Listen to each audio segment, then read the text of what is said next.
আজকে একদম মজার একটি ভর্তা আপনাদের সাথে শেয়ার করব। আর এই ভর্তাটি কিন্তু দিয়ে আপনারা এক প্লেট ভাত নিমিষেই শেষ করে ফেলতে পারবেন। দেখেই বুঝতে পারতেছেন ভর্তাটি কতটা লোভনীয় হয়েছে। আসসালামু আলাইকুম everyone, welcome back to my kitchen. কেমন আছেন সবাই? আশা করছি আল্লাহর রহমতে অনেক ভালো আছেন। আর একটা মজার বিষয় হচ্ছে, এই ভর্তাটি তৈরি করতে কিন্তু একদমই বাহিরের কোনো কিছু দিয়ে না, আপনার ঘরে হাতের কাছে থাকা যে উপকরণ আছে সেটা দিয়ে আপনারা তৈরি করতে পারবেন। হ্যাঁ, আমি একদম সত্যি বলছি, আপনার শুধুমাত্র আলু আর সাথে একটু মাছ দিয়ে আপনার এই ভর্তাটি তৈরি করবেন। তবে প্রসেসটা একটু ভিন্ন, তো চলুন দেখিয়ে দিচ্ছি কিভাবে তৈরি করবেন। তো আমি চলে এসেছি কিচেনে। আমি একটা কড়াই নিয়েছি, এখানে আমি কুকিং অয়েল অ্যাড করে দিয়েছি 1 টেবিল চামচ পরিমাণ। এখানে আমি বড় সাইজের একটি রসুন কলি নিয়েছি। তো দেখতেই পাচ্ছেন রসুন কলিগুলো আমি মোটামুটি একটু লালচে করে ভেজে নিয়েছি। এটা আমি তুলে নিচ্ছি। একই তেলে দিয়ে দিচ্ছি এখানে আমি ঝাটকা মাছ নিয়েছি। তবে আপনারা কিন্তু ঝাটকা মাছটা নেওয়ার চেষ্টা করবেন, তাহলে কিন্তু সুন্দর একটা ইলিশ মাছের যে গ্রান আছে সেটাই চলে আসবে। এখন দেখতে পাচ্ছেন আমি কিন্তু আগে থেকে হলুদ, লবণ আর হালকা মরিচ গুঁড়া দিয়ে এটা মাখিয়ে রেখেছিলাম। তো এটা এখন আমি ভেজে নিচ্ছি। তবে আপনারা চাইলে কিন্তু যে কোনো মাছই ইউজ করতে পারেন, তবে এটা দিলে একটু বেশি ভালো হয়, খেতে বেশি মজা হয়। এটা আমি লালচে করে ভেজে তুলে নিয়েছি। একই তেলে দিয়ে দিচ্ছি এখানে বড় সাইজের একটি পেঁয়াজ কুচি করে, এটা আমি হালকা লালচে করে ভেজে নিয়েছি। অবশ্যই কিন্তু চুলার আঁচটা মিডিয়াম টু লো হিটে রাখতে হবে, নয়তো দ্রুত করতে গেলে এটা পুড়ে যাবে, পেঁয়াজটা খেতে ভালো লাগবে না। তো আপনারা দেখতেই পাচ্ছেন আমি কীরকম করে ভেজে নিয়েছি। আমি একটা স্ট্যান্ডের সাহায্যে এটা উঠিয়ে নিয়েছি। তো আরও কিছুটা তেল অ্যাড করে দিয়েছি। এখন আমি অ্যাড করে দিচ্ছি আলু। তো আলুতে আমি হালকা হলুদ আর লবণ মাখিয়ে নিয়েছি। এটা কিন্তু হলুদটা আপনারা চাইলে স্কিপ করতে পারেন, তবে হলুদটা দিলে কিন্তু ভর্তাতে সুন্দর একটা কালার চলে আসবে। তো এটা আমি 1 থেকে 1.5 মিনিটের মতো এভাবে নেড়ে চেড়ে তেলের মাঝে ভেজে নিয়েছি।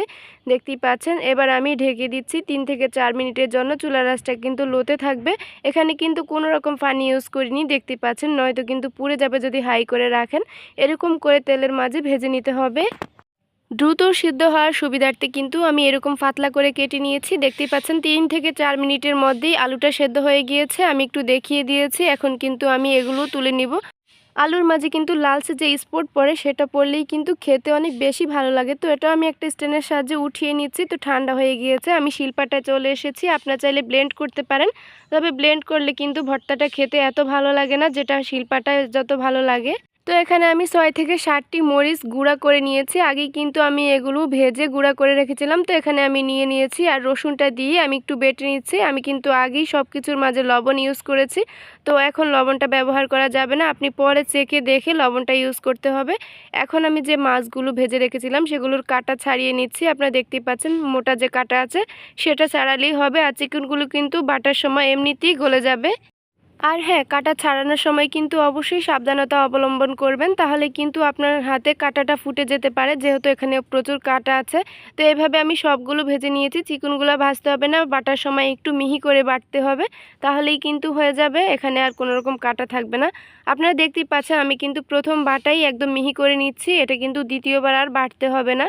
তো এটা আমার মাছটা ফাইনালি বাটা হয়ে গিয়েছে। এখন যে আলুটা আমি সেদ্ধ করে রেখেছিলাম সেটা আমি হাত দিয়ে হালকা একটু ভেঙে দিচ্ছি, জাস্ট আমি বাটানোর সুবিধার্থে। আপনারা চাইলে এভাবেই নিতে পারেন। তো এইভাবেই আমি আলুটাও বেটে নিচ্ছি।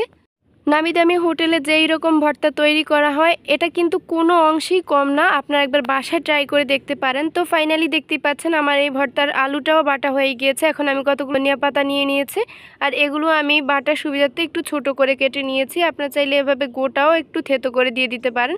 তো আমি হালকা একটু বেটে নিয়েছি। এখন দেখতেই পাচ্ছেন অ্যাড করে দিচ্ছি যে পেঁয়াজটা আমি ভেজে রেখেছিলাম সেটা দিয়ে আমি কিন্তু মিক্স করে নিচ্ছি।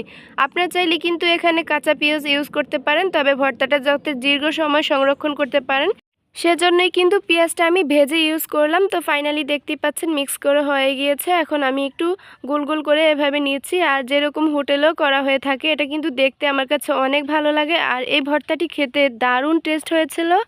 আলহামদুলিল্লাহ, এই ভর্তাটি আমার বাসায় যতবারই তৈরি করেছি প্রতিবারই প্রশংসা হয়ে গিয়েছে।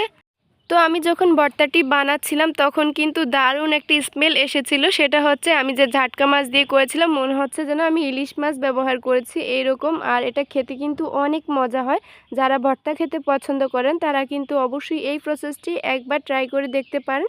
খেতে হবে একদমই ফার্স্ট ক্লাস। তো ভিডিওটি ভালো লেগে থাকলে অবশ্যই একটা শেয়ার করে দিবেন।